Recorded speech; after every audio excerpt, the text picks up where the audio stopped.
Well, this morning once again let's turn our Bibles to Proverbs chapter 10 verse 22.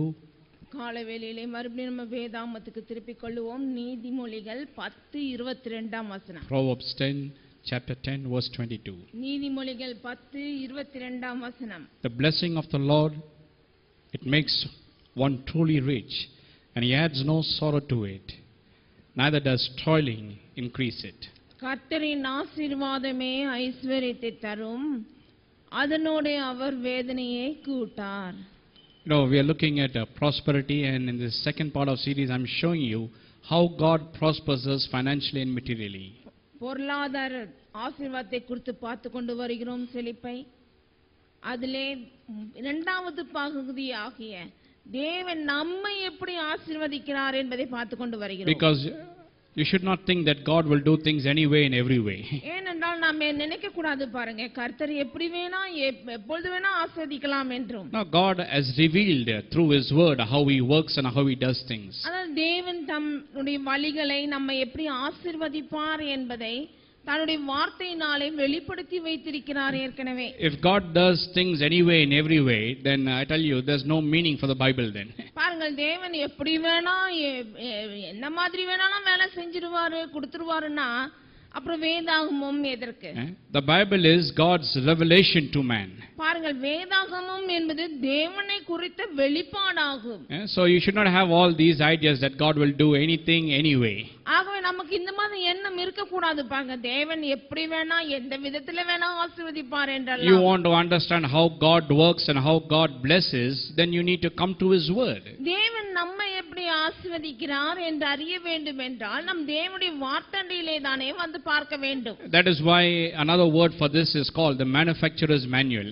ஆகவே தான் கர்த்தருடைய வேதாகமத்திற்கு உற்பத்தியாளரின் கையேடு என்று சொல்லலாம். You know, when they manufacture something, they give you a manual with it. ஏனா உற்பத்தி செய்றவங்க எல்லாம் பாருங்க, ஒரு பொருள் வாங்கும்போது அதோட சேர்த்து மேனுவல் கொடுக்கறாங்க இல்லீங்களா? Today if you buy a cell phone, they give you a manual. ஒரு செல்போன் வாங்குனாலும் அதோட செயல் எப்படி செயல்படுவது என்பதை ஒரு மேனுவலாக போட்டு புக்காக கொடுக்கறாங்க. Small book which tells you and gives you all the instructions on how to make the best use of the phone. பாருங்க, ஒரு போனுக்கு கூட ஒரு புக் கொடுக்கறாங்க மேனுவல்ல. ஏன் அத படிச்சு பார்த்தோம்னா இந்த போனை எவ்வளவுக்கு எவ்வளவு நம்ம உபயோகிக்கலாம் என்பதை காண்பிக்கல்லவா? You know, I know many people who spend a lot of money on buying fancy phones and costly phones. அதாவது அன்னைக்கு நான் பார்த்திருக்கேன், நல்ல அருமையான போன் செல்போனே அதுவும் ரொம்ப விலை கொடுத்து வாங்குறாங்க. They'll spend even 60,000 rupees for a phone. ஒரு போனுக்கு 60,000 கூட செலவழிக்கிறார்கள். But they will never understand how to use it to the maximum. ஆனால் அந்த 60,000க்கு வாங்கின அந்த போனை எவ்வளவெல்லாம் பயன்படுத்தலாம் என்பது தெரியாமலே உபயோகிக்கிறார்கள். Some only know to make calls and receive calls. சில பேருக்கு அதுல எப்படி கால் பண்றதும் தெரியல, எப்படி கால் எடுக்கிறதும் தெரியல. Maximum send messages. எப்படி எல்லாம் மெசேஜ் அனுப்பலாம்னு தெரியல. That's all they know. இதெல்லாம் தெரிஞ்சதெல்லாம் கால் எடுக்கிறது, ஒரு பட்டனை அழுத்துறது, மெசேஜ் அனுப்புறது. That you get on a 1,000 rupee phone also. அந்த மாதிரி செய்யணும்னா 1000 ரூபாய் போன்ல கூட இருக்குது. ஒரு பட்டன் அழுத்தினா ரிசீவ் பண்ணலாம், ஒரு button அழுத்தினா. So when you buy a product, they give you a small book. ஆகவே தான் ஒரு பொருளை வாங்கும்போது அந்த பொருளோடு ஒரு புத்தகம் மேனுவல் கொடுக்கறாங்க. That book is full of instruction. அந்த புத்தகத்திலே பார்ப்போம் என்றால் அந்த பொருளை குறித்த ஒரு அறிவுரை கொடுக்கப்படுகிறது. The instruction is to make best use of the product. அந்த பொருளை எவ்வளவுக்கு எவ்வளவு நம்ம பயன்படுத்தலாம் நல்ல விதத்திலே என்பதை காண்பிக்கிற புத்தகம். How to use it to the maximum. அதுவும் இல்லாமல் அந்த பொருளை எவ்வளவுக்கு எவ்வளவு அதிகமாக நமக்கு பிரயோஜனமாக படுத்திக் கொள்ளலாம் என்பதையும் போதிக்கிறது. But you know what we do? நாம் என்ன செய்வோம்? We take the product and we throw the manual. அதுல இருக்கிற பொருளை மட்டும் எடுத்துக்கிட்டு அந்த புக்கை தூக்கி அந்த அட்டைப்பெட்டியிலே போட்டுருவோம். We buy the TV, we take it, we come and connect it, that's all. We take the manual and put it on the shelf there safely. TV வாங்குனோம்னா எடுத்து வந்து டிவியை மட்டும் மேலே வச்சிட்டு அதுல டப்பால எல்லாத்தையும் போட்டு மேலே பரணையில வச்சிடுவோம். In the same manner, the Bible also is God's manual book, you can say. அதே மாதிரி தான் பாருங்கள், மேனுவல் மாதிரி தான் தேவனுடைய வேதாகமும் இருக்கிறது நமக்கென்று. God has given instruction of how you and me can live to the best of it in this world. இந்த வாழ்விலே இந்த உலகத்திலே நம் வாழ்க்கையை எவ்வளவாக வாழ்ந்து முடிக்கலாம் என்பதை போதிக்கிறது. How to live in victory, how to live in success, how to overcome your challenges and how to excel in life. வாழ்விலே எப்படி மேலே எழும்புவது, பிரச்சனைகளுக்கு மேலாக எப்படி சமாளித்து வருவது, வெற்றி சிறப்பது என்பதை போதிக்கிறது இந்த புத்தகம். But what we do, நாம என்ன செய்றோம்? we just take the Bible and keep it like that only. Bible எடுத்துட்டு போய் அப்படியே மூடி வச்சிரோம். We never open and read and read the instruction and see what God has said concerning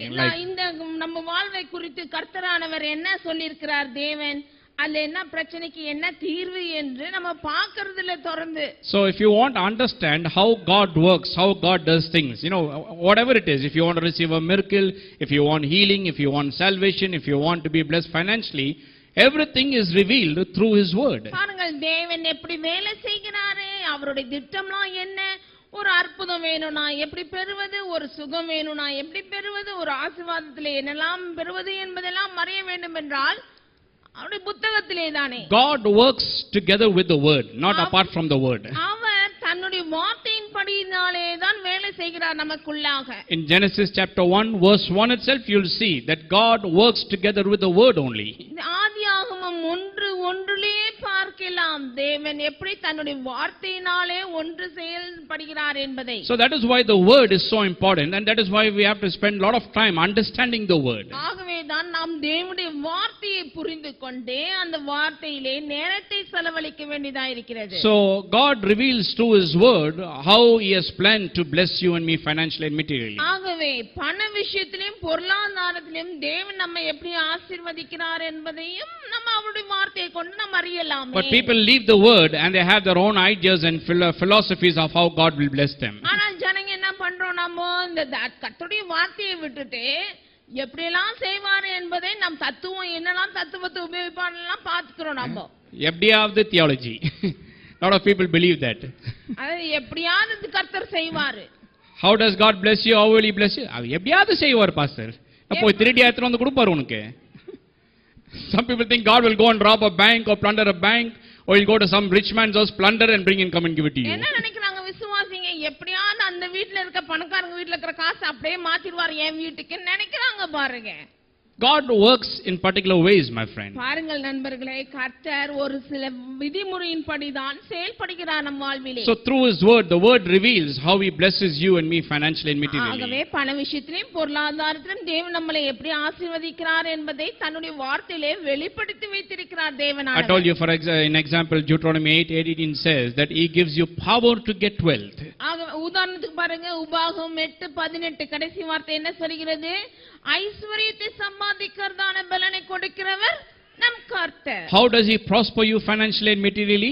எப்படி பண விஷயத்திலும் பொருளாதாரத்திலும் உங்களை செழிக்க பண்ணுகிறார்? Not by bringing 10 crores in a suitcase and giving it you to in a house. ஏதோ ஒரு 10 கோடி எடுத்து வந்து பிரிண்ட் பண்ணி சூட்கேஸ்ல வச்சு கொண்டு உங்க வீட்ல கொடுக்கிறதுனாலே அல்ல. It doesn't prosper you like that. உங்களை ஐஸ்வரியனாக்குவது அந்த விதத்திலே கிடையாது. He gives you power to get wealth, the Bible says. ஐஸ்வரியத்தை சம்பாதிக்காதான பலனை அருளுகிறார் என்று வேதம் சொல்கிறது. Understand? So that there are many ways that God has instituted to prosper you and me. ஆகவே अनेक வழிகளையும் விதிமுறைகளையும் ஏற்படுத்தி வைத்திருக்கிறார் தேவன் நம்மை ஆசீர்வதிக்க பண விஷயத்திலும் பொருளாதார. Then there is something called the covenant that God has established with man. இன்னொன்னு இருக்குது, என்னன்னா உடன்படிக்கை. நம்மிலே அவர் ஏற்படுத்தி இருக்கிற உடன்படிக்கையின் மூலமாக Many blessings that come through the covenant.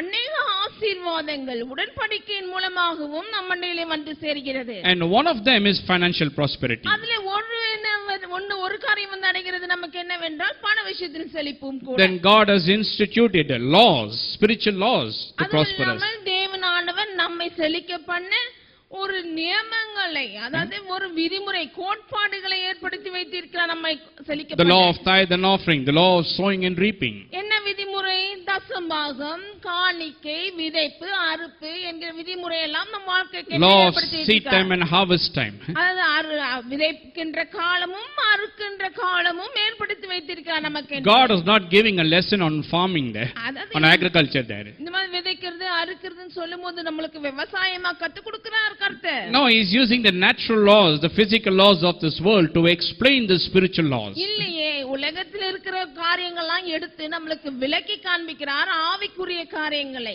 Then there is something called prosperity by association. இன்னொரு இருக்கு, செழிப்பு நாம் பெறுவது எப்படி என்றால் ஐக்கியம், மற்றவரோடு ஐக்கியம் கொள்வதன் மூலமாக. So many ways God has to bless us. ஆகவே கர்த்தர் நம்மை ஆசீர்வதிக்கிறதுக்கு अनेक வழிகளை வைத்திருக்கிறார். Secondly, I showed you இரண்டாவதாக நான் how we காண்பிக்கிறேன் should not confuse with blessing and the results of blessing. இன்னொன்னு சொன்னேன் அல்லவா, ஆசீர்வாதம், கர்த்தருடைய ஆசீர்வாதம் என்பது வேற, அதனால் வருகிற பலன்களும் வேற. Sometimes Christians are confused between both. இதுக்கும் பலனுக்கும் ஆசீர்வாதத்தையும் வச்சு குழப்பிடுறாங்க. They look at the riches and the money and the good house and the car and the silver and gold that they have, and they think that is the blessing. என்ன நினைச்சிடுறோம், கிறிஸ்துவர்களாகிய நாம் பணம், car, பங்களா, வீடு, வசதி எல்லாத்தையும் வச்சுக்கிட்டு இதுதான் கர்த்தருடைய ஆசீர்வாதம் என்று எண்ணி விடுகிறோம். That is not the blessing, my friend. நண்பர்களே, இதுவல்ல கர்த்தரின் ஆசீர்வாதம். It is a blessing that brought you all these things. இதெல்லாம் கொண்டு வந்தது கர்த்தரின் ஆசீர்வாதம் தான், இவைகள் எல்லாம் நமக்கு கிடைக்க செய்தது. So blessing is greater than all these things. ஆகவே இந்த மாதிரியான காரியங்களை விட ஆசீர்வாதம் என்பது மேன்மையானது. So that is why you need to seek the blessing and not those things. ஆகவே தான் நாம் தேடும் பொழுது இந்த இவைகளை தேடக்கூடாது, கர்த்தரின் ஆசீர்வாதத்தை தான் நாம் நாட வேண்டும். Then we began to show you that the blessing is, the meaning of blessing, it's a supernatural power or empowerment or ability. அதாவது கர்த்தரின் ஆசீர்வாதம் என்றால் இயற்கைக்கு அப்பாற்பட்ட திறமை, சத்துவம். What blessing is? We began to look at that. ஆசீர்வாதம்னா என்னன்னு பார்த்தோம் இல்லைங்களா? It is a supernatural power. அது இயற்கைக்கு அப்பாற்பட்ட பலன் நமக்கு வருது. It is an empowerment, supernatural empowerment or ability. அதாவது தேவனிடத்திலிருந்து வருகிறது இயற்கைக்கு அப்பாற்பட்ட பலன், திறமை நம்மில் அருளப்படுகிறது. It is a favor or anointing. தேவனுடைய தயவு, தேவனுடைய அபிஷேகம் நம் வாழ்விலே இருப்பது என்று சொல்லலாம். So this word blessing is being translated in different places in different ways. ஆகவே கர்த்தரின் ஆசீர்வாதத்தை வேதாகமத்திலே வித்தியாசமான இடத்திலே வித்தியாசமாக போதிக்கப்பட்டிருக்கிறது. So I'm showing you how, first of all, this is a supernatural power, an unseen supernatural power. ஆகவே முதலாவது நான் சொல்ல விரும்புகிறது என்னவென்றால், கர்த்தரின் ஆசீர்வாதம் என்பது இயற்கைக்கு அப்பாற்பட்டவை. For example, in Genesis chapter 1 verse 28, உதாரணத்துக்கு சொன்னேன் அல்லவா, ஆதியாகமம் 1:28 எப்படி ஆரம்பிக்கிறது? After God created Adam and Eve in the image and likeness of God, ஆதாமை தன்னுடைய சாயலிலும் தேவனுடைய ரூபத்திலும் சிருஷ்டித்த பிற்பாடு, it says there that God blessed them. தேவன் அவர்களை ஆசீர்வதித்தார் என்று He ஆரம்பிக்கிறது. blessed them and then only he said be fruitful and multiply. He didn't say be fruitful and multiply, just like that. அதாவது பலுகி பெருகி அப்படி இருங்கன்னு சொல்லல பாருங்க, ஆசீர்வதித்தார் அப்புறம் சொன்னாரு. He blessed them first and then only he said be fruitful, multiply, rule, reign and have dominion over everything. பாருங்க, ஆங்கில வேதாகமத்துல பாத்தீங்கன்னா தெளிவா இருக்குது. முதல்ல கர்த்தர் அவர்களை ஆசீர்வதித்தார், அதுக்கு பிற்பாடுதான் பெருகி பெருகுங்கள், ஆண்டிக் கொள்ளுங்கள், கீழ்ப்படுத்துங்கள் என்றால் நான் சொல்லி கொடுக்கிறேன். So the word blessing means empowerment. ஆகவே கர்த்தரின் ஆசீர்வாதம் என்றால் நமக்கு கிடைக்கிற தயவு. God created Adam for a purpose. கர்த்தர் ஆதாமை ஒரு நோக்கத்துக்கென்றே சிருஷ்டித்தார் பூமியிலே. To be fruitful, to multiply. அதாவது பலுகி பெருக வேண்டும் என்று. That means to prosper. அப்படினா என்ன அர்த்தம்? செழிக்க வேண்டும் என்று. So if Adam and Eve had to prosper, then they needed a supernatural power of God. They needed God's power. பாருங்கள், அவர்கள் செழிக்க வேண்டும், அவர்கள் பலுகி பெருக வேண்டும் என்றால் இயற்கைக்கு அப்பாற்பட்ட ஒரு வல்லமை, திறமை அவர்களுக்கு அருளப்பட வேண்டும் அல்லவா? So when God created them, God empowered them for success. ஆகவே அவர்களை சிருஷ்டிக்கும் பொழுதே அவர்களுக்கு வல்லமை அருளி சிருஷ்டித்தார் அவர்களை. Man was created for success. Man was created for prosperity, my friend. ஆகவே நண்பர்களே கவனியுங்கள், தேவன் மனிதனை சிருஷ்டித்த பொழுது அவனை ஆண்டு கொள்ளவும் வெற்றி சிறக்க வேண்டும் என்றுதான் அவனை சிருஷ்டித்தாரே. Man was created for abundance. நிறைவுக்கென்றுதான் அவனை உண்டாக்கி வைத்தார். Don't look at the world today and its condition today, at the lack and want today and poverty and shortage today and think this is how God created it. இன்னைக்கு இருக்கிற உலகத்தை பார்த்துட்டு பற்றாக்குறை, குறைச்சல், பொல்லாங்கு நிறைந்தது எல்லாத்தையும் பார்த்துட்டு இப்படிதான் தேவன் சிருஷ்டித்தார் உலகத்தை என்று எண்ணாதிருங்கள். Don't look at the poverty of man and think this is how God created man. மனுஷனுடைய தரித்திரத்தை பார்த்துட்டு இதுதான் கர்த்தர் உண்டாக்கினதோ என்று எண்ணாதிருங்கள். You go to creation, you will see. சிருஷ்டிப்பை பாருங்கள், அப்பொழுது அறிய வருவீர்கள். That God never created man to be poor. He never created man to live in lack and want and poverty. மனிதனை ஒருபொழுதும் தரித்திரத்திற்கென்று அவனை உருவாக்கவில்லை. தேவைக்கு குறைச்சலுக்கு அட்ஜஸ்ட் பண்ண போன்ற அளவுக்கு அவரை உருவாக்கவில்லையே. Man was created to prosper. He was created for abundance. அவனை உருவாக்கும் பொழுது செழிப்புக்கென்றும் சம்பூர்ணத்துக்கென்றுமே அவனை உருவாக்கினார். The whole universe was created for man. முழு உலகமே மனிதனுக்கு என்று சிருஷ்டிக்கப்பட்டதாச்சு. That is prosperity. That is abundance, my friend. அதுதானே செழிப்பு, அதுதானே சம்பூரணம் என்பது. So don't believe all the other teachings and the other things which people say. ஆகவே இதை தவிர ஜனங்க சொல்றதை கேட்காதீங்க. So even today you and me are recreated, are born again for what? To prosper. இன்றைக்கு விசுவாசிகளாகிய நாம் மறுபடியும் பிறந்திருக்கிறோம், மறுபடியும் சிருஷ்டிக்கப்பட்டிருக்கிறோம். எதற்காக? செழிப்புக்கென்று. Just like how when God created Adam, God empowered him for success and prosperity. எப்படி ஆதாமை தேவன் சிருஷ்டித்த பொழுது வெற்றிக்கென்று அவனுக்கு திறமை அருளினாரோ, When you and me were born again, the Bible says we have been recreated. அதே மாதிரி தான் நீங்களும் நானும் புது சிருஷ்டியாய் இருக்கிறதுனாலே. Recreated for what? எதுக்காக புது சிருஷ்டியாக்கப்பட்டிருக்கிறோம்? I tell you, for success and prosperity and abundance. வெற்றிக்கென்றும் செழிப்புக்கென்றும் சம்பூர்ணத்துக்கென்றுமே. That is God's plan. It never changes. அதுதான் தேவனுடைய திட்டமே, அதிலே அது மாறுவதே இல்லையே. Satan thought he can ruin it and destroy it. பிசாசு நினைச்சான் தேவனுடைய சிருஷ்டிப்பை எப்படியாவது குலைச்சிடலான்னு. But he never understood how God will restore us back to him. ஆனால் அவனுக்கு தெரியல பிசாசுக்கு தேவனானவர் எப்படி மனுகுலத்தை மறுபடியுமாக நிறுத்துவார் என்பதை. So that is empowerment, what we read in Genesis 1:28. தேவன் அருளுகிற காரியம். Then we looked at the life of Abraham in Genesis chapter 12. அதுக்கு பிற்பாடு பார்த்தோம் ஆதியாகமம் 12ஆம் அதிகாரத்திலே ஆபிரகாமுடைய வாழ்வை குறித்து. Abraham, I told you, was an heathen. Abraham சொன்னேனல்ல, அவன் புறஜாதியாய் இருந்தான். God came to him and told him, I will bless you. தேவன் அவரிடத்திலே வந்து நான் உன்னை ஆசீர்வதிப்பேன் சொல்லிட்டார். I will make your name great. உன் பேரை பெருசா ஆக்குவேனார். And all nations and peoples will be blessed in you. உன்னாலே உன்னை கொண்டு மற்ற ஜாதிகளையும் தேசங்களையும் ஆசீர்வதிப்பேன் என்று சொன்னார். See, he didn't give Abraham first, financial and material blessings. முதல்ல வந்தோன்னியும் பொருளையும் பணத்தையும் நிறைய சம்பத்தையும் எடுத்து கையில கொடுத்தாரு. He didn't give him suitcases of silver and gold and currency notes. எல்லாம் சுட்கேஸா இது தங்கம்பா இதப்பா இது காசு பான்னு கொடுத்தாரு. First thing he said is, I will bless you. முதல்ல சொல்றார் பாருங்க, உன்னை ஆசீர்வதிப்பேன். And the blessing brought all the silver and the gold and the riches and everything. அப்புறம் பாத்தீங்கன்னா வசனத்துல அந்த ஆசீர்வாதம் தான் அவனுக்கு தங்கத்தையும் வெள்ளியையும் பொருளையும் கொண்டு வந்து சீமானாக்கிற்று. Chapter 12 God says, I will bless you. In chapter 13 you will read Abraham becomes very rich. அங்கே 12ஆம் அதிகாரத்துல ஆதியாகமத்துல கர்த்தர் ஆசீர்வதிக்கிறார். 13ஆம் அதிகாரம் ஆரம்பத்துல பாத்தீங்கன்னா அவன் சீமானாய் இருந்தான் பொருளை. So what brought those riches? ஆகவே இந்த சீமானாய் ஐஸ்வரியத்தை கொண்டு வந்தது எது அவனுக்கு? It is the blessing that brought those riches. கர்த்தரின் ஆசீர்வாதம் தான் அவனுக்கு கொண்டு வந்தது இந்த ஐஸ்வரியத்தை. That is why the blessing is greater than all these things. ஆகவே தான் ஆசீர்வாதம் பெரியது இந்த பொருட்களை காட்டிலும். Then we looked at Isaac. ஈசாக்கை பார்த்தோம் In அல்லவா? Genesis chapter 26. 26ஆம் அதிகாரத்தில் How God came to him. எப்படி ஆதியாகமம் 26லே கர்த்தர் ஈசாக்கினிடத்தில் வந்தார். And God told him, I will be here in this land, sow in this land, the land of famine, don't go away, and I will be with you and I will bless you. என்ன சொன்னாரு? தேவனானவர் ஈசாக்கினிடத்தில் வந்து நீ இங்கே இரு, நான் காண்பிக்கும் இடத்திலே நீ பயிரிடு, இங்கே நின்னு பலனை பெறுவாய் என்று ஆசீர்வதித்தார். I mean, nobody will sow in famine. பாருங்க, பஞ்ச காலத்துல யாராவது விதையை விதைப்பாங்களா? But God is telling him, you sow. ஆனால் தேவன் சொன்னார், நீ இங்கே இருந்து இங்க இந்த நிலத்திலேயே நீ பயிரிடுப்பான்னாரு. And he obeyed God and sowed, and the Bible says in the same year he reaped 100-fold. அவன் தேவனுக்கு செவி கொடுத்து அந்த வருஷத்திலே அங்கே பஞ்சத்திலே விதை விதைத்தான்.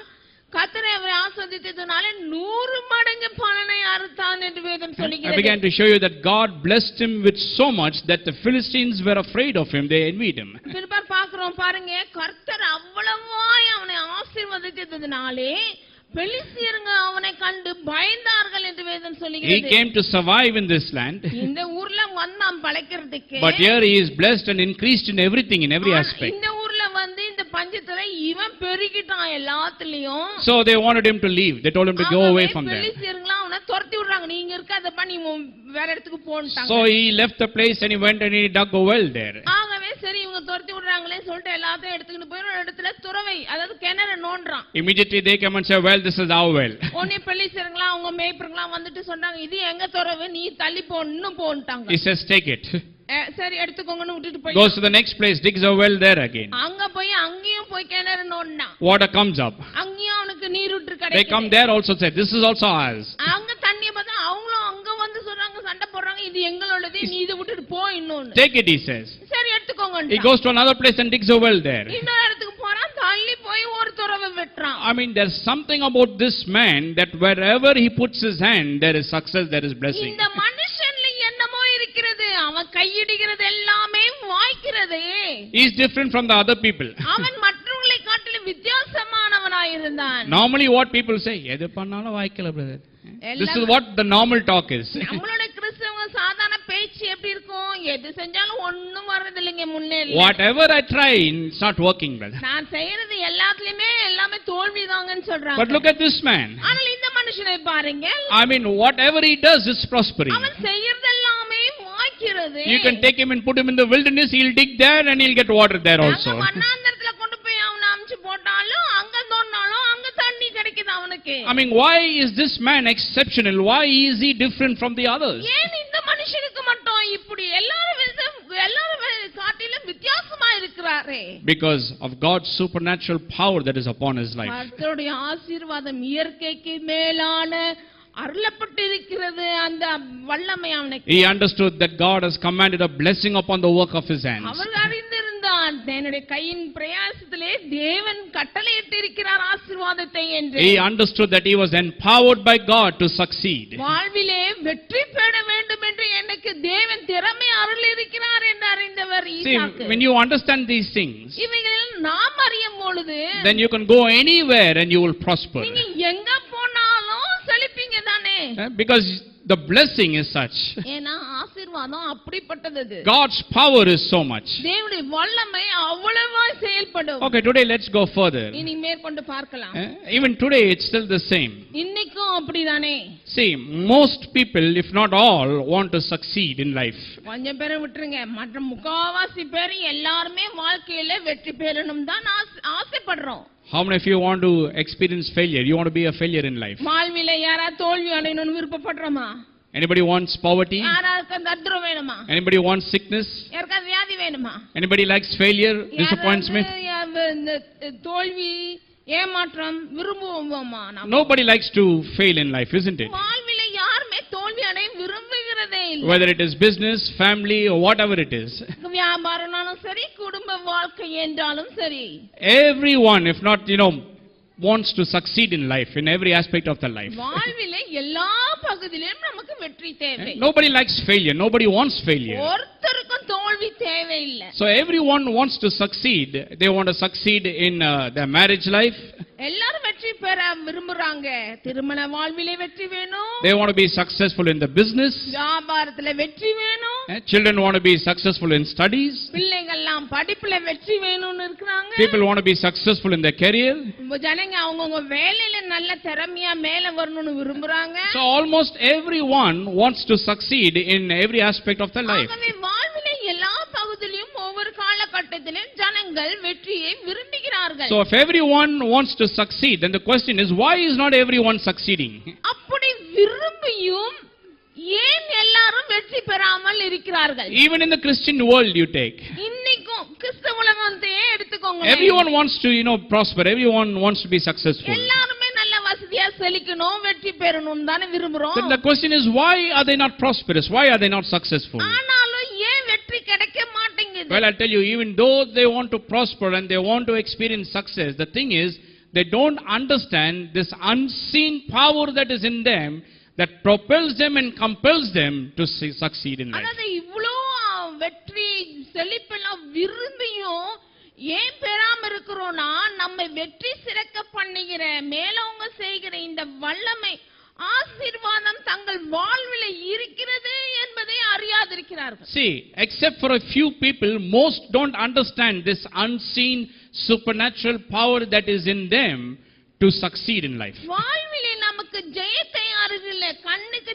தெரியாத வல்லமை அவர்களுக்குள்ளாக இருக்கிறது என்பது தெரியல. I'll tell you, my friend, if you want to prosper and if you want to have success in life, நான் சொல்லுகிறேன் நண்பர்களே, வாழ்க்கையிலே உங்களுக்கு வெற்றி, செழிப்பு, ஜெயம் வேணும்னா first of all, remove lack, want, failure and all that from your mind. உங்க மனதிலிருந்து, சிந்தனையிலிருந்து இந்த தரித்திரம், தேவை, குறைச்சல் எல்லாம் அழைத்து போடுங்கள். Believe that God created you for success. He created you for prosperity, for abundance. விசுவாசிக்க ஆரம்பிங்கள். தேவன் என்னை வெற்றிக்கென்று, செழிப்புக்கென்று என்னை உருவாக்கி இருக்கிறார் என்று. Believe that God has empowered you for success. இந்த வெற்றிக்கென்று எனக்கு வல்லமை அருள் இருக்கிறார் என்று விசுவாசியுங்கள். That God's favor, supernatural power, His anointing is upon you to succeed in life. அவருடைய இயற்கைக்கு அப்பாற்பட்ட அந்த ஆசீர்வாதம், திறமை, தயவு என் வாழ்வில் இருக்க வெற்றி பெற என்று விசுவாசியுங்கள். There is something that is in you that will cause you to rise in life. உங்களுக்குள்ளாக இருக்கிற ஒரு காரியம் உங்களை எல்லாவற்றுக்கும் மேலாக வெற்றி சிறக்க பண்ணும். Believe in that. அதிலே நம்புங்கள், விசுவாசியுங்கள். That is the thing that propels you and compels you for success. இதுதானே உங்களை வெற்றிக்குள்ளாக உந்தி தள்ளுகிறதா இருக்கிறது. See, very few people believe that they are empowered for success. பாருங்க, தான் வந்து வெற்றிக்கென்று நான் உருவாக்கப்பட்டிருக்கிறேன் என்பதை விசுவாசிக்கிறவங்க கொஞ்சம் பேர் தான் கிறிஸ்தவ உலகத்துல. I like one preacher, he said something wonderful that changed my life. பிரசங்கியார் இப்படி சொன்னார், அற்புதமான காரியம் என் வாழ்வை மாற்றினது. He says, as Christian people, we are all very good people. We believe in God. நாம எல்லாம் கிறிஸ்தவ ஜனங்க, ரொம்ப நல்ல ஜனங்க, நாம எல்லாரும் கர்த்தரை விசுவாசிக்கிறவங்க தான். That is good, he said. அதெல்லாம் நல்லதுதான் என்று சொன்னார். But then he says, we never believe in ourselves. ஆனால் நம்மளே தானே நாம் விசுவாசிக்கிறது இல்ல. We don't have confidence in ourselves. நம்மளே நாம் நிச்சயத்திற்கு இல்ல, நிச்சயம் இல்ல நம்ம கொண்டே. Yes, I can do, I can accomplish, I can achieve something in life. நான் செய்ய முடியும், என்னால சாதிக்க முடியும் என்று உங்க மேலே நம்பிக்கை இல்ல. So he says, it's good you believe in God, but believe also in yourself a little bit. கர்த்தரை நம்புறது, விசுவாசிக்கிறது நல்லது வேணும், ஆனா உங்களையும் நீங்க நம்பணும் இல்லையானாரு. And believe in this unseen, invisible power that God has put in you, my friend. உங்களுக்குள்ளாக தேவன் வைத்திருக்கிற காணக்கூடாத, காண முடியாத இந்த வல்லமையை விசுவாசியுங்கள் நண்பர்களே. Every time you go stand at home in the front of the mirror, ஒவ்வொரு முறையும் உங்க வீட்ல கண்ணாடிக்கு முன்னாடி நிக்கும் பொழுது look at yourself. உங்களையே பாருங்கள். Don't get afraid. பயப்படாதீங்க. Say it, I am empowered for success. சொல்லுங்கள், நான் வெற்றிக்கென்றே நான் அருளப்பட்டிருக்கிறது எனக்குள்ள வல்லமை. I am empowered to prosper in life. வாழ்விலே செழிக்க நான் உருவாக்கப்பட்டிருக்கிறேன் என்று சொல்லுங்கள். I am empowered for abundance in life. நிறைவுக்கென்றே எனக்கு சக்தி அருளப்பட்டிருக்கிறது என்று சொல்லுங்கள். Keep looking at the mirror and keep saying it. கண்ணாடியை பார்த்து சொல்லினே இருங்க உங்களை குறித்து. Start with that. அதை கொண்டு ஆரம்பிங்க. Then you'll start believing. அப்ப நம்ம விசுவாசிக்க ஆரம்பிப்பீங்க. See, it's a principle. Faith comes by hearing, hearing by the word of God. விசுவாசம் விதிமுறை இருக்கு இல்லையா, விசுவாசம் கேட்கறதுனால தான் வளரும். Start saying it, you'll start believing it. சொல்ல ஆரம்பிங்க, நீங்களே கேட்பீங்க கேட்பீங்க கேட்பீங்க, அப்படியே உங்களுக்கு விசுவாசம் You'll be convinced about it. அதை குறித்து நிச்சயம் உங்களுக்குள்ளே உருவாகும். The next step is அடுத்த படி success. வெற்றி தான். That's all, simple. அவ்வளவுதான், சுலபம். Amen. Amen. See, believe in yourself. Believe that God has empowered you for success. ஆகவே விசுவாசியுங்கள், தேவன் உங்களை வெற்றிக்கென்றே உருவாக்கி உங்களுக்கு வல்லமை அருள் இருக்கிறார், ஆசீர்வாதத்தையும். See, few people realize and understand that they are empowered for success and victory in life. சில பேர் தானே விசுவாசிக்கிறாங்க, நம்புறாங்க, தாங்கள் வெற்றிக்கென்று உருவாக்கப்பட்டிருக்கிறோம், தேவன் தனக்குள்ள அருள் இருக்கிறார் வல்லமை என்பதை.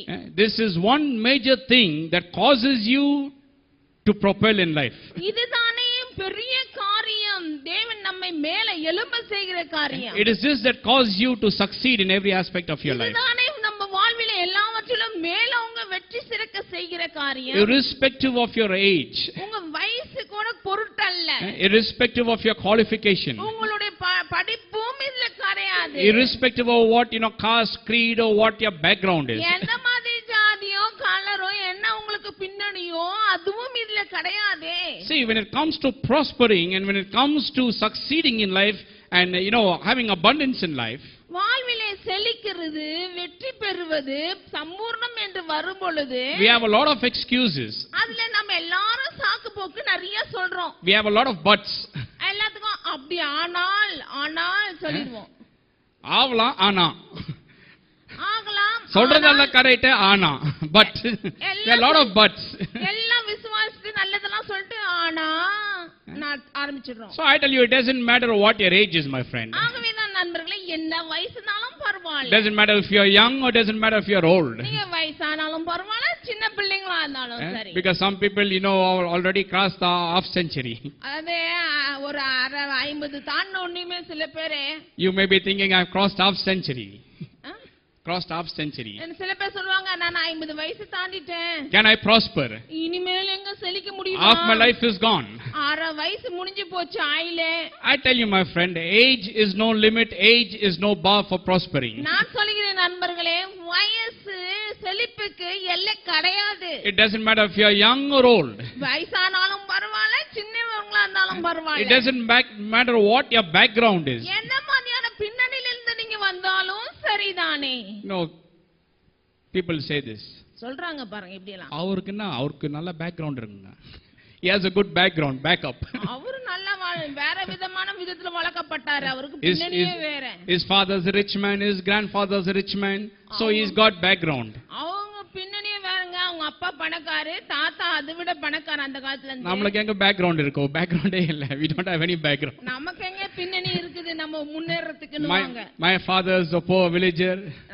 என்னோட அப்பாவே கிராமத்துல இருந்து. We are living in the village.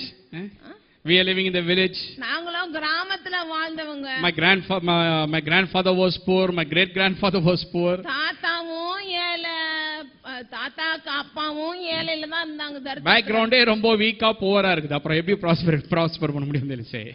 எப்படி செழிக்கிறது? பின்னணியே இப்படி இருந்தான்றாங்க. They have a lot of excuses for all these things. பாருங்கள், முன்னேறதுக்கு இதெல்லாம் ஒரு சாக்கு போக்கு. They say, well, we don't have education.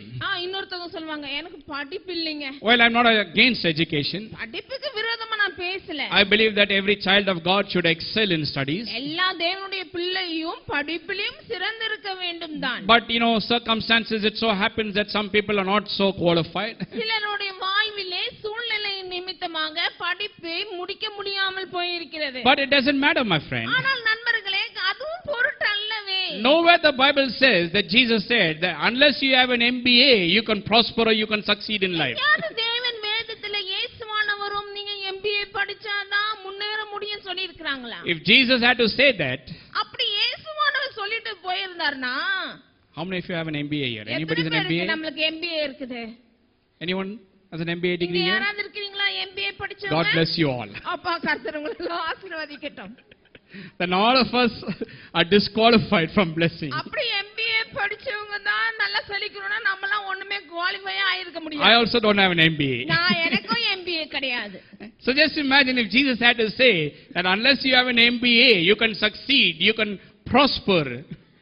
இயேசுவானவர் மட்டும் நீங்க MBA படிச்சிருந்தாதான் இந்த உலகத்துல வாழ முடியும், வெற்றியாக முடியும் சொல்லி இருந்தார். I think 99.9% of the Christian crowd will be rejected.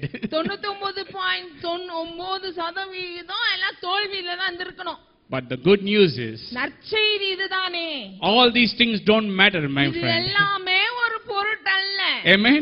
Age does not matter. வயசு பொருட்டல்ல. From where you come does not matter. உங்க பின்னணியும் பொருட்டல்ல. You can come from the village, you can come from the city. நீங்க பட்டணத்துல இருந்து வந்தாலும் சரி, கிராமத்துல இருந்து வந்தாலும் சரி, your background doesn't matter. உங்களுடைய பின்னணி எப்படி இருந்தாலும் பரவாயில்லை. Your ancestral heritage does not matter. உங்களுடைய ancestral heritage, உங்களுடைய முற்பிதாக்களுடைய சொத்துக்களும் பொருட்டல்ல. education also does not matter, my friend. படிப்பு பட்டமும் பொருட்டல்ல.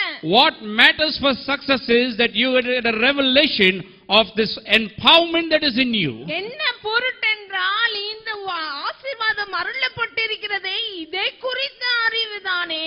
I tell you, the day your eyes of understanding is open and you get a revelation that you are empowered for abundance, empowered for prosperity, empowered for success, that is the day breakthrough will come in your life. எந்த நாளிலே உங்களுக்கு இந்த வெளிப்பாடு உதித்து தேவனிடத்திலிருந்து ஆசீர்வாதம் என்னுடைய வாழ்விலே அருளப்பட்டிருக்கிறது என்று அறிகிறீர்களோ, அந்த நாளிலே நீங்கள் முன்னேறுவீர்கள், ஆசீர்வதிக்கப்பட்டவர்களா செழித்தோங்குவீர்கள். Amen. Amen. All you need is a revelation that you are empowered for success. உங்கள் வெற்றிக்கென்றே உங்களுக்கு வல்லமை அருளப்பட்டிருக்கிறது என்று வெளிப்பாடு இருந்தால் போதும். And I can only preach it to you. நான் இதை பிரசங்கம் தான் செய்ய முடியும். I cannot give you this revelation. இந்த வெளிப்பாடை நான் அருள முடியாது. முடியாது. The Spirit of God must open up your heart and mind to understand what I'm saying and grasp what I'm saying. பரிசுத்த ஆவியானவரே உங்களுக்கு நான் சொல்லுகிற காரியத்தின் வசனத்தின் வெளிப்பாட்டை உங்களுக்குள்ளாக அருள வேண்டும் அவர்தானே. And that is my prayer for everyone. அதுதானே என்னுடைய ஜெபம் ஒவ்வொருவருக்கும் என்று. Not only for you, even those who watch through television. உங்களுக்கு மட்டுமல்ல சபையினருக்கு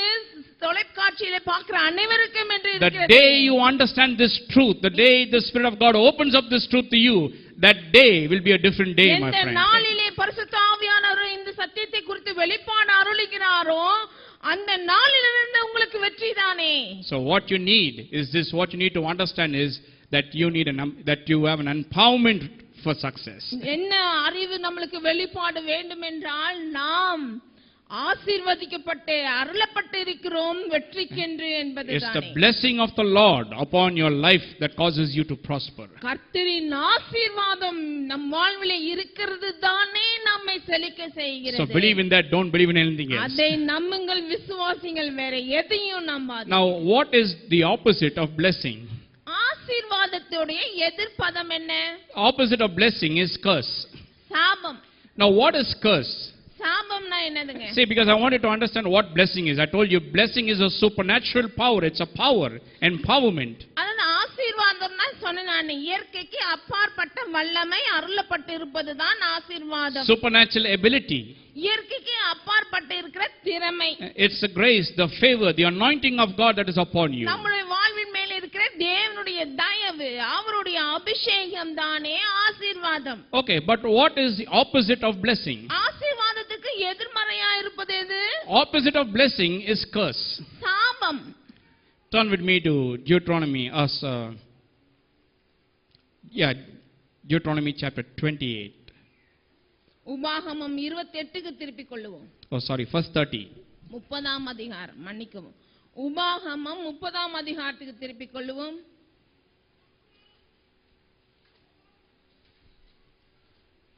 Deuteronomy chapter 30. உபாகமம் 30:19. Verse 19 and 20. 19-20. I call heaven and earth in witness today against you, that I have set before you life and death, blessing and cursing. Therefore choose life, that both you and your descendants may live. 19ஆம் வசனம், 30ஆம் அதிகாரம் 19ஆம் வசனம். நான் ஜீவனையும் மரணத்தையும் ஆசீர்வாதத்தையும் சாபத்தையும் உனக்கு முன் வைத்தேன் என்று உங்கள் மேல் வானத்தையும் பூமியையும் என்று சாட்சியாக வைக்கிறேன். ஆகையால் நீயும் உன் சந்ததியும் பிழைக்கும்படிக்கு நீ ஜீவனை தெரிந்து கொண்டு. Life and death, blessing and cursing. And then he says, choose what? Choose life, choose blessing. சொல்லுகிறார் பாருங்கள், நான் ஜீவனையும் மரணத்தையும் உங்களுக்கு முன்னாடி வைக்கிறேன், ஆசீர்வாதத்தையும் சாபத்தையும் வைக்கிறேன். ஆனால் எதை தெரிந்து கொள்ளுங்கள் என்று சொல்லுகிறார்? ஜீவனை தெரிந்து கொள்ளுங்கள். Choose life, choose blessing. That's what he says. சொல்லுகிறார், சொல்லியும் கொடுக்கிறார் பாருங்க, ஜீவனை ஆசீர்வாதத்தை தெரிந்து கொள்ளுங்கள். And after saying choose life and choose blessing, he says why you need to choose life and blessing. ஜீவனை தெரிந்து கொள்ளுங்கள், ஆசீர்வாதத்தை தெரிந்து கொள்ளுங்கள் சொல்லிட்டு ஏன் அதை தெரிந்து கொள்ளணும் சொல்லுகிறார் பாருங்க. He says in the last part of the verse that you and your descendants may live. நீயும் உன் சந்ததியும் பிழைக்கும்படிக்கு. Why choose life? Why choose blessing? That you and your descendants may live. எதுக்காக ஜீவனையும் ஆசீர்வாதத்தையும் நாம் தேர்ந்தெடுக்க வேண்டுமாம்? நாமும் நம்முடைய சந்ததியாரும் பிழைக்கும்படிக்கு தானே. Verse 20. 20ஆம் வசனம். That you may love the Lord your God, that you may obey his voice, that you may cling to him, for he is your life and the length of your days, and that you may dwell in the land which the Lord swore to your fathers, to Abraham, Isaac and Jacob, to give them. 20ஆம் வசனம் பாருங்க. கர்த்தர் உன் பிதாக்களாகிய ஆபிரகாமுக்கும் ஈசாக்கும் யாக்கோபுக்கும் கொடுப்பேன் என்று அவர்களுக்கு ஆணையிட்டு கொடுத்த தேசத்திலே குடியிருக்கும்படிக்கு உன் தேவனாகிய கர்த்தரில் அன்பு கூர்ந்து அவர் சத்தத்திற்கு செவி கொடுத்து அவரை பற்றிக் கொள்வாயாக. அவரே உனக்கு ஜீவனும் தீர்க்காயுசுமானவர் என்றார். So here we see life and death, blessing and cursing, and he tells you to choose life. இங்கே ஜீவனும் மரணமும் ஆசீர்வாதமும் சாபமும் வைத்துவிட்டு தேவன் சொல்கிறார், ஜீவனையும் ஆசீர்வாதத்தையும் தெரிந்து கொள்ளுங்கள். Choose blessing. ஆசீர்வாதத்தை தெரிந்து கொள்ளுங்கள். So what is blessing? Blessing is an empowerment for success. ஆகவே ஆசீர்வாதம் அப்படி என்றால் என்ன? தேவனால் நமக்கு உனக்கு அருளப்பட்டவை அவை. So it says choose blessing. Why? So that you'll be empowered for success, that you and your descendants may live. ஏன் ஆசீர்வாதத்தை தெரிந்து கொள்ள வேண்டும்? நான் உங்களை திறமையினாலும் சம்பூர்ணத்தினாலும் உங்களுக்கு அருளப்பட்டிருக்கிறது உங்களுக்குள்ளாகவே, அதை கொண்டு நீங்கள் பிழையுங்கள் என்று சொல்கிறார். So if blessing is empowerment for success and propels you to success, இந்த ஆசீர்வாதம் உங்களை மேலோங்க வெற்றி சிறக்க பண்ணுமானால், then what is curse? சாபம்னா என்ன அர்த்தம்? Curse is also a power. சாபத்திலும் ஒரு வல்லமை இருக்கிறதே. You know what power? அது என்ன வல்லமை தெரியுங்களா? A power to fail in life. வாழ்விலே தோல்வி அடைய செய்கிற வல்லமை சாபத்துக்கு உண்டு. Are you listening carefully to what I'm saying? நான் சொல்லுகிறதை நீங்க நல்லா கேக்குறீங்களா? Blessing means empowered for success. ஆசீர்வாதம் என்றால் வெற்றிக்கென்று கிடைக்கிற பலன். And to be under the curse means empowered for failure. சாபம் என்றால் தோல்விக்கென்று கிடைக்கிற பலன். Go to Deuteronomy chapter 28. போய் பாருங்க உபாகமம் 28ஆம் அதிகாரத்திலே. And you will read from verses 1 to 15, you will find all the blessings listed there. முதல் வசனத்திலிருந்து 14 வசனம் வரைக்கும் பாத்தீங்கன்னா ஆசீர்வாதத்தை குறிவிட்டு இருக்கிறார். Talks about how you will obey God's word and do what the word says, and all these blessings will come upon you and overtake you. அங்க சொல்கிறார் ஆரம்பம் பொழுதே, நீ இந்த நியாயப்பிரமாணத்தின்படி கீழ்ப்படிந்து இவைகளை கடைபிடிப்பாயானால் நான் சொல்லுகிற ஆசீர்வாதங்கள் எல்லாம் உன்மேல் வந்து உனக்கு You will be blessed in every aspect of your life. வாழ்வின் எல்லா பகுதியிலும் எல்லாவற்றிலும் நீ ஆசீர்வதிக்கப்பட்டிருப்பாய். In the village you'll be blessed, in the city you'll be blessed. பட்டணத்திலும் ஆசீர்வதிக்கப்பட்டிருப்பாய், வெளியிலும் ஆசீர்வதிக்கப்பட்டிருப்பாய். When you go out you'll be blessed, when you come in you'll be blessed. போகையிலும் ஆசீர்வதிக்கப்பட்டிருப்பாய், வருகையிலும் ஆசீர்வதிக்கப்பட்டிருப்பாய். Talk about all the blessings, and how these blessings will overtake you. சொல்கிறார் இந்த ஆசீர்வாதங்கள் சொல்றது எல்லாம் உன்மேல் வந்து உனக்கு பலிக்கும் என்று சொன்னார். And then after verse 15 it says that if you don't obey the Lord your God, and if you don't do what his word says, how all these curses will overtake you. அப்புறம் 15ஆம் வசனத்துல ஆரம்பிக்கிறார் பாருங்க, நான் சொல்லும் வசனத்துக்கு நியமங்களுக்கும் நீ செவி கொடாமல் போவாயானால் நான் சொல்லுகிற சாபங்கள் உன்மேல் வந்து பலிக்கும் என்று பட்டியலிடுகிறார். There are a whole lot of curses listed there. அங்கேயும் சாபங்கள் பட்டியலிடப்பட்டிருக்கிறது. I don't want to read all that. அதெல்லாம் நான் படிக்கணும், எல்லாத்தையும் படிக்கணும்னு அவசியம் இல்லை. But let me just read a few verses. ஒரு சில வசனத்தை மட்டும் படித்து காண்பிக்கிறேன். From Deuteronomy 28. உபாகமம் 28.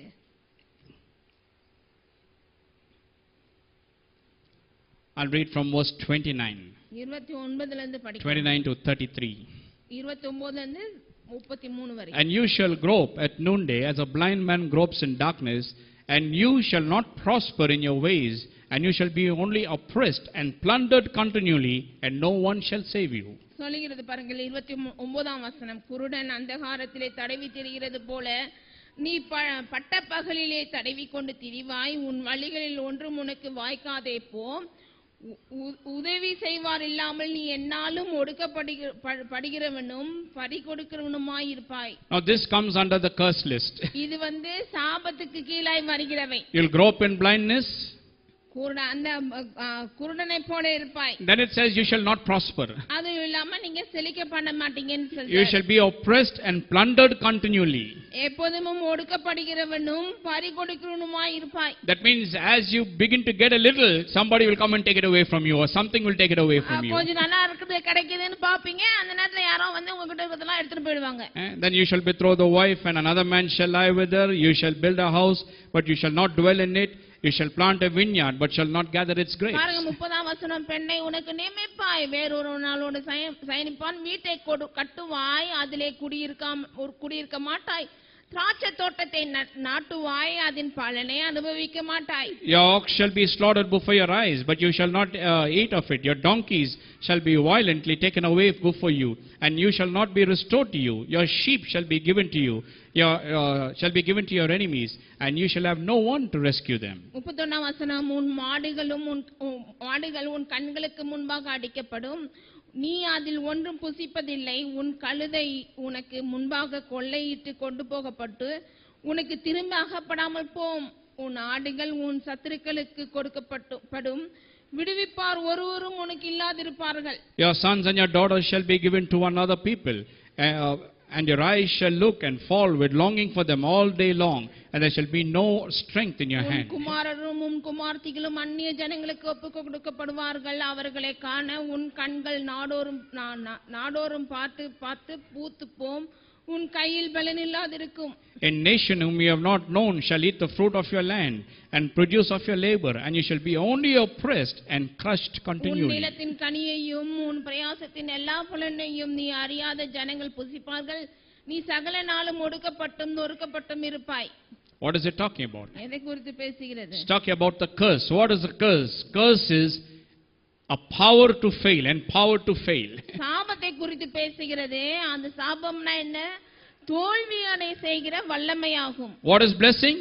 ஆசீர்வாதம்னா என்னது? Empowered for success, வெற்றிக்கென்று அருளப்படுகிற வல்லமை. empowered for abundance, empowered for prosperity. That is what blessing is. செழிப்புக்கென்று வல்லமை கிடைக்கிறது. செழிப்புக்கு முன்னேறுவதற்கென்று உங்களுக்கு வல்லமை கிடைக்கிறது தான் ஆசீர்வாதம். This is exactly what God told Adam right in the beginning itself. இதுதானே ஆதாமுக்கு ஆதியிலே தேவன் சொன்ன காரியமும் கூட. He says you can partake of everything except the tree of the knowledge of good and evil, it says there. என்ன சொன்னாரு?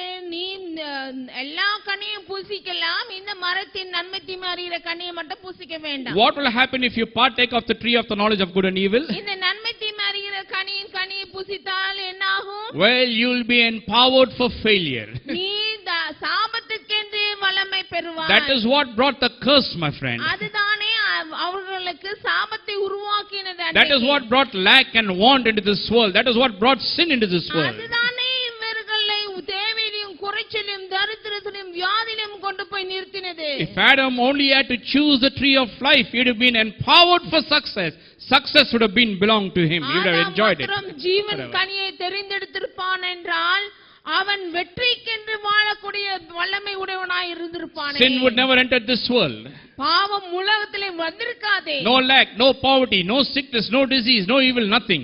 இதை எடுத்து பங்கு பெற்றிருந்தால் வியாதி இருந்திருக்காது, குறைச்சல் இருந்திருக்காது, நோய் இருந்திருக்காது.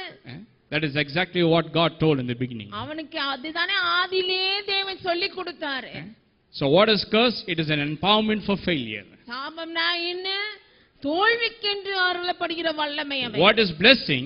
ஆசீர்வாதம்னா என்ன? Empowerment for success. வெற்றிக்கென்று அருளப்படுகிற வல்லமை. That is why you will see every time in the Bible when God comes to a man and says, I will bless you.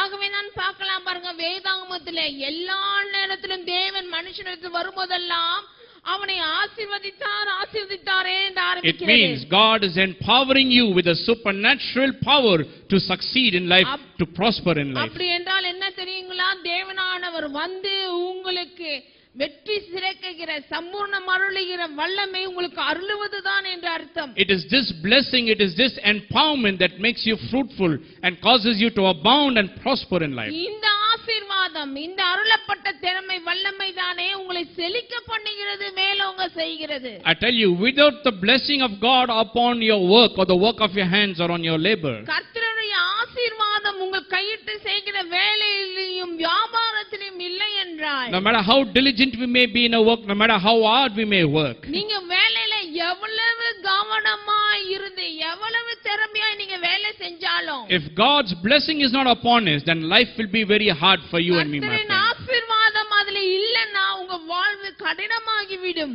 See, whatever we work, no matter how hard we work, if God's blessing is not upon our labor, then life will become very hard and miserable and difficult for you and me. எல்லா வேலையும் எப்பேற்பட்ட திறமையா எவ்வளவு கடினமா வேலை செஞ்சாலும் கர்த்தருடைய ஆசீர்வாதத்தினால் வருகிற அருளப்பட்டவை இல்லன்னா நம்மளுக்கு முன்னேற்றம் இல்லை. When God's blessing is not there, கர்த்தருடைய ஆசீர்வாதம் இல்லையெனில் it's unproductive, பலன் இருக்காது, unprogressive, முன்னேற்றம் இருக்காது, unprofitable.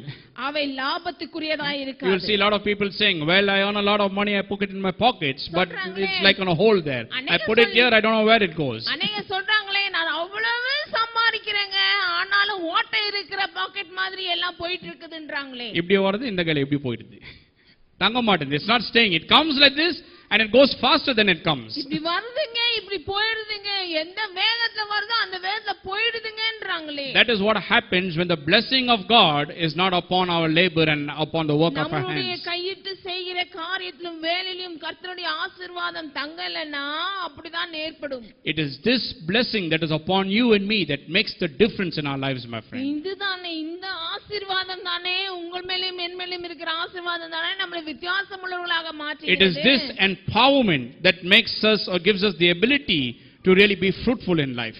இந்த பெலன் தேவன் அருளுகிற இந்த பெலன் தானே நம்மை செழிக்க செய்து பலன் கொடுக்கிற கனி கொடுக்கிறவர்களாக It is மாற்றுகிறது. this power and blessing that helps us to succeed in life. இந்த ஆசீர்வாதம் பெலன் தான் நம்ம வாழ்விலே வெற்றி சிறக்க பண்ணுகிறது. Turn with me to Matthew chapter 14. மத்தேயு 14ஆம் அதிகாரத்துக்கு திருப்பிக் I'll கொள்வோம். read an incident there, a very அங்க ஒரு interesting incident. காரியம் நடந்தது. அது நடந்தது என்னன்னு பார்க்கலாம். மத்தேயு 14ஆம் அதிகாரத்திலே.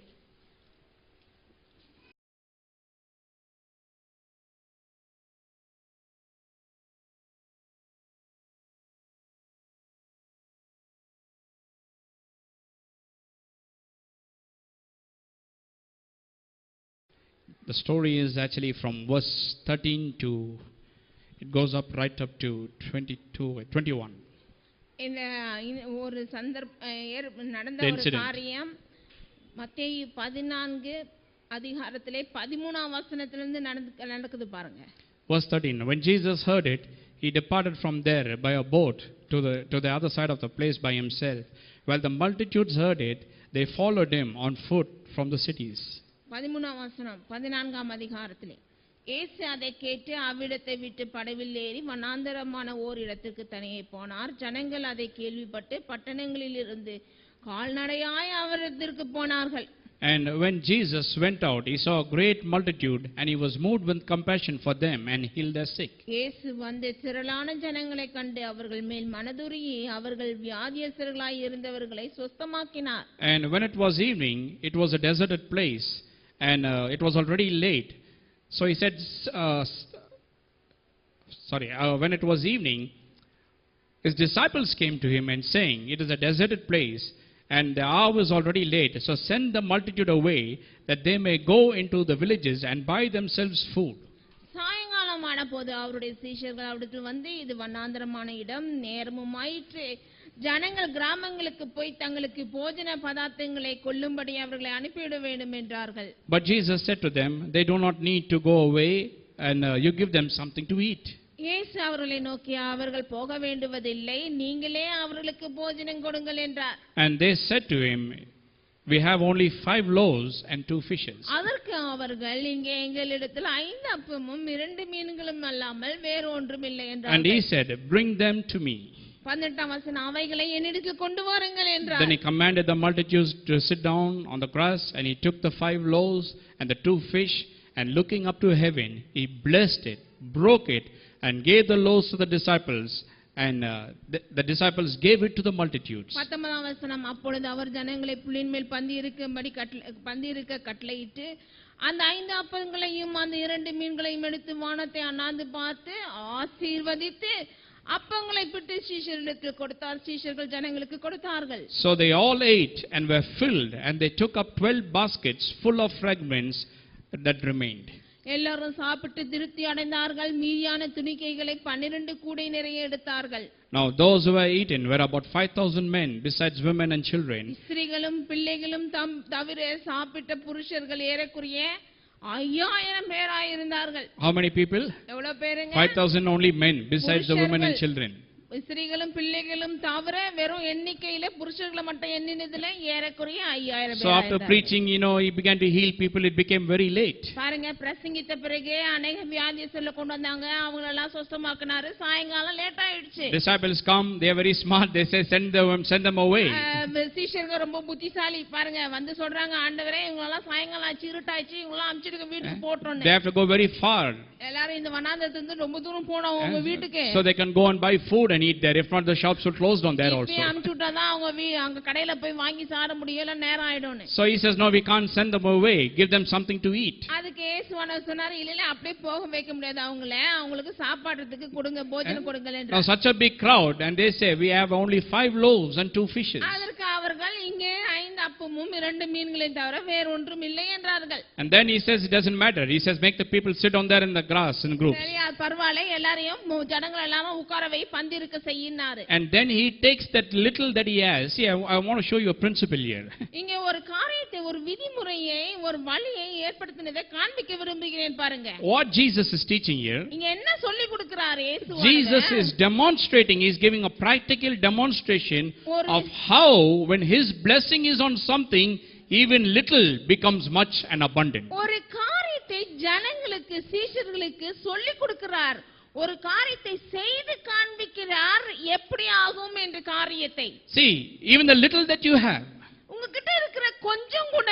Because some people say, கொஞ்சம் தான் இருக்கு pastor. I have little, very little. சொல்றோம் இல்லையா நாமெல்லாம், பாஸ்டர் எனக்கு கொஞ்சம் தான் இருக்குதுன்னு சொல்றோம் இல்லீங்களா? Well, how does little become much and how does it become into abundance? How does it multiply into abundance? அந்த கொஞ்சத்தை எப்படி பெருக செய்யுது? இந்த கொஞ்சத்தை எப்படி அதை சம்பூர்ணமாக்குவது? Not by taking that little and cursing that little. அந்த கொஞ்சத்தை எடுத்து இவ்வளவுதான் இருக்குதுன்னு சாபிக்கிறத பண்ணாம. You'll find most people when they get the salary. அநேகரை பார்த்திருக்கேன், சம்பளத்தை வாங்கின ஒன்னையும் நத்த சம்பளம். அதை சாபிக்கிறது. என்னத்த சம்பளம் இது? They curse the salary. சாபம். இது எங்க பத்து வாங்குறாங்க. இது எங்க பத்து போகுது? இது எங்க மாசம் ஃபுல்லா பத்த போகுதுன்னு. What can I pay? Can I pay rent? Can I pay current? Can I pay the water bill? Can I pay telephone bill? Can I pay my fees? Now what can I do with it? சம்பளம் கையில வந்த உடனே இத வச்சிட்டு என்னத்த செய்ய முடியும்? வாடகை கொடுக்க முடியுமா? மளிகை சாமான் வாங்க முடியுமா? பிள்ளைகளுக்கு தான் ஃபீஸ் கட்ட முடியுமா? I tell you my friend. நான் சொல்கிறேன் நண்பர்களே. It doesn't matter how little you have. எவ்வளவு கொஞ்சம் இருந்தாலும் when God's blessing is upon that little. தேவனுடைய ஆசீர்வாதம் அதிலே வந்து அமர்ந்தால். Amen. Amen. A miracle takes place. அற்புதம் நடக்கும். That little begins to multiply, it begins to turn into much and abundance, and there remains more also for you. அந்த கொஞ்சம் நிறையவாகி பெருகி சம்பூர்ணமாக மாறும். You know, I meet a lot of people. அநேகரை நான் சந்திச்சிருக்கிறேன். And a lot of people talk big sometimes. சில நேரத்துல பெருசா பேச்சு இருக்கும். They say, Pastor, நான் ஜெபம் பண்றேன். I'm believing a day will come when I will give you 1 crore, and I'll give you 2 crores, when I'll give you 50 lakhs. Upday I'll just give to you. வந்து சொல்லுவாங்க, pastor ஒரு நாள் வரும் பாருங்க, நான் வந்து உங்ககிட்ட 1 கோடி கொடுக்கிறேன். I'm doing this லட்சம் கொடுக்கிறேன். I'm doing this project. I'm waiting for this. When that succeeds, when this succeeds, the first check will go for you only as tithe and offering. அந்த ப்ராஜெக்ட் போயிட்டு இருக்குது பாஸ்டர், இத பாருங்க, இதெல்லாம் போயிட்டு இருக்குது பாஸ்டர். இது மட்டும் வந்து வாய்ச்சதுன்னு வெச்சுக்கோங்க, ஃபர்ஸ்ட் செக் உங்களுக்கு தான்.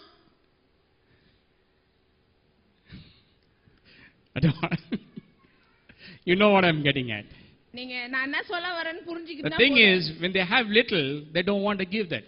பாருங்க, கொஞ்சத்துல கொடுக்கிறதுக்கு மனசு இல்ல.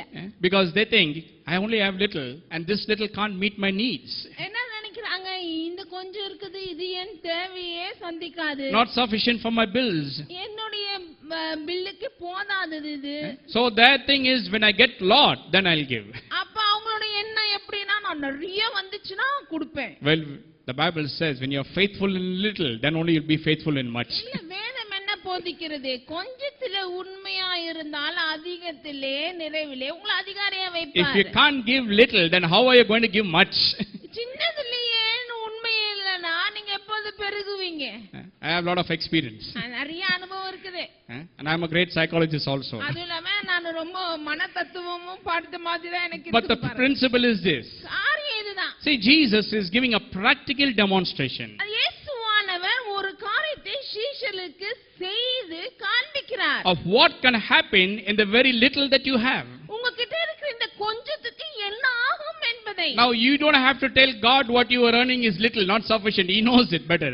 தேவனுக்கு தெரியும் நீங்க வாங்குற கொஞ்சம் சம்பளம் உங்களுக்கே பத்தாதுன்னு. You don't have to tell me also that. I also know it. I am also a man. I live in this earth only. I am not living in heaven. நானும் பூமியில தான் வசிக்கிறேன். ஆனால் நீங்களும் என்கிட்ட வந்து இது பத்தாதுன்னு சொல்ல வேண்டாம். எனக்கும் தெரியும் அது பத்தாதுதான். I know if you earn 20,000, you have 30,000 rupees bills. இன்னைக்கு 20,000 சம்பாதிச்சா 30,000 செலவு இருக்குது. And that is why Jesus is giving a practical demonstration on how, that to turn that little into much and into abundance. ஆகவே தானே செய்து காண்பிக்கிறாரே இயேசு கிறிஸ்து நமக்கு இந்த கொஞ்சத்தை எடுத்து எப்படி பெருக்குறது என்பதை. He doesn't say, well, I only have 5 loaves and 2 fishes. What can I do with this? It's too little. எங்கடா 5 அப்பம் 2 அப்பம் மீனையும் 5 அப்பம் 2 மீனை கொடுத்தீங்களா, இதை வச்சு நான் என்ன செய்யறதுனா சொன்னாரு. The disciples said, we have too little. என்ன சொன்னாங்க? சீஷர்களா சொன்னாங்க, இருக்கதே 5 அப்பம் 2 மீனுன்னு. They were going to be the next generation preachers. அவங்க தான் பாருங்க நம்பிட்டு போறாரு. அவங்க தான் அடுத்த பிரசங்கியாரங்களா இருந்தாங்க. So he had to teach them first before he teaches others. முதலாவது அவங்க சீஷர்களுக்கு சொல்லி காமிச்சு கொடுக்கணுமே. So he says, right, what you said is little. I understand that he said. சரி சீஷர்களே, நீங்க சொன்னது கரெக்ட் தான், கொஞ்சம் தான் இருக்குது, 5 அப்பம் 2 மீன் தான். Bring that little to me and see what happens to that little. அந்த கொஞ்சத்தை என்கிட்ட வந்து கொடுங்க, என்ன ஆகுதுன்னு பாருங்கன்னாரு. And then you know what he does? என்ன செஞ்சா He தெரியுங்களா? takes the 5 loaves and 2 fishes and he looks to the Father in heaven. அவர் 5 அப்பத்தையும் 2 மீனையும் எடுத்து பிதாவை அண்ணாந்து வானத்தை நோக்கி பார்த்து And he says, bless it. ஆசீர்வதித்து Bless this 5 loaves and 2 fishes. அந்த 5 அப்பத்தையும் 2 மீனையும் ஆசீர்வதித்து. And you know who he gave it to? யாருக்கு கொடுத்தார்? He didn't go and serve everyone. அவர் எடுத்துட்டு போய் ஜனங்களுக்கு கொடுக்கலையே. Blessed it and gave it to the disciples. முதல்ல அதை ஆசீர்வதித்து எடுத்து சீஷர்களிடத்தில் கொடுத்தார். Now you go serve. You said it's little, go serve. இப்போது இதை எடுத்துட்டு போய் நீங்களே பரிமாறுங்கள் So ஜனங்களிடத்தில். he is breaking and giving to them. அவர் பிச்சாரு கொடுத்தாரு. They are taking it, running it and going serving there. அங்க கொண்டு போய் ஜனங்களிடத்துல கொடுத்தாங்க. They served 50 people. அங்க 50 பேருக்கு கொடுத்துட்டாங்க. They came back. திரும்பி வந்தாங்க. Again he is breaking. அங்க திரும்பவும் கொடுக்கறாரு. Again he is giving them. திரும்பியும் கொடுக்கறாரு. Now they served 100 people. இப்பொழுது 100 பேருக்கு சர்வ் பண்றாங்க. Again they are coming here. திரும்பியும் வராங்க. Again Jesus is breaking. அத திரும்பியும் உடைச்சு கொடுக்கறாரு. The process kept on. போயினே இருக்குது. And how many people were fed? எவ்வளவு பேர் சாப்பிட்டாங்க? Men only 5,000 except women and children. மாத்திரமே 5000 பேர். Plus 12 baskets remaining. அது போக 12 கூடைகள் What they said it's little. என்ன கொஞ்சம் உண்ணாங்களோ அது. Well, I tell you, when the blessing of God is upon the little that you have, it begins to multiply into abundance. நான் சொல்கிறேன், கர்த்தருடைய ஆசீர்வாதம் உங்ககிட்ட இருக்கிற கொஞ்சத்துல இருந்துச்சுன்னா போதும், அது பெருகும். Amen. Amen. Not only meets your needs, but you also have surplus, my friend. நான் சொல்கிறேன் நண்பர்களே, அந்த கொஞ்சம் உங்களுடைய தேவையை சந்திக்கிறது மட்டுமல்லாமல் நிறைவாய் இருக்கும் கூட உங்களுக்கு. That is the supernatural power of God. அதுதானே இயற்கைக்கு அப்பாற்பட்ட பலன் வல்லமை. You ask me how 5 loaves 2 fishes were sufficient for 10,000 people or 15,000 people, I don't know. நீங்க கேக்கலாம், 5 அப்போ 2 மீன் எப்படிங்க 5000க்கு மேல இருக்கிற இந்த 10,000 15,000 ஜனங்களுக்கு ஆச்சு? நான் எனக்கு தெரியாது. But I believe in the supernatural blessing. நான் இயற்கைக்கு அப்பாற்பட்ட ஆசீர்வாதத்தை நான் நம்புறேன், விசுவாசிக்கிறேன். Amen. A wonderful principle that he teaches இங்க here. அருமையான ஒரு விதிமுறையை போதிக்கிறார் சீஷர்களுக்கு. So don't look at the little that you have and curse it. ஆகவே கொஞ்சம் இருக்கிற உங்களிடத்தில் இருக்கிற கொஞ்சத்தை சபிக்காதிருங்கள். Don't say, what can I do with this little? இந்த கொஞ்சத்தை வச்சு நான் என்ன செய்யட்டும்? Don't say it will not meet my needs. இது என் தேவையை சந்திக்காதுன்னு சொல்லாதீங்க. Don't say I cannot pay my bills with this. என்னுடைய காரியங்கள் எல்லாம் இது சந்திக்காது என்று சொல்லாதீங்க. No, when you get that little in your hand, உங்க கையில அந்த கொஞ்சத்தை பெற்ற உடனேயே take that little, அந்த கொஞ்சத்தை எடுத்து place it before the presence of God தேவனுடைய பிரசன்னத்துக்கு முன்பாக நீ ஆசீர்வதியுங்கள். and say, Father, I thank you because your blessing is upon this little. சொல்லுங்கள், தேவனே உம்முடைய ஆசீர்வாதம் இதில் கொஞ்சத்தில் இருக்கிறதுக்கு உமக்கு ஸ்தோத்திரம். And when your blessing is upon this little will become into abundance and there'll be much more than enough. சொல்லுங்கள், இந்த உம்முடைய ஆசீர்வாதம் இந்த கொஞ்சத்தில் இருக்கிறது, ஆகவே இந்த கொஞ்சம் எனக்கு நிறைவாய் இருக்கிறதுக்காக நன்றி என்று. Amen. Amen. That is what blessing is, my friend. அதுதான் ஆசீர்வாதம். If curse is a supernatural empowerment for failure, சாபம் என்பது தோல்விக்குரிய பலன் கொடுக்கிறது. and I tell you, blessing is a supernatural empowerment for success. ஆசீர்வாதம் என்பது இயற்கைக்கு அப்பாற்பட்ட பலன் நம்மை செழிக்க செய்வதற்கு. Believe in God. தேவனிலே நம்பிக்கை வையுங்கள். Believe in yourself also. உங்களையும் விசுவாசிங்க, நம்புங்க. Believe that you are empowered for success. வெற்றிக்கென்றே உங்களுக்கு பலன் அருளப்பட்டிருக்கிறது என்பதை நம்புங்கள். You are empowered for prosperity. செழிப்புக்கென்றே நீங்க அருளப்பட்டிருக்கிறது உங்களுக்கு. And I tell you, if you believe that, நான் சொல்கிறேன், நீங்கள் இதை விசுவாசித்தீர்கள் you can என்றால் go anywhere. நீங்க எங்க போனாலும், You can do anything.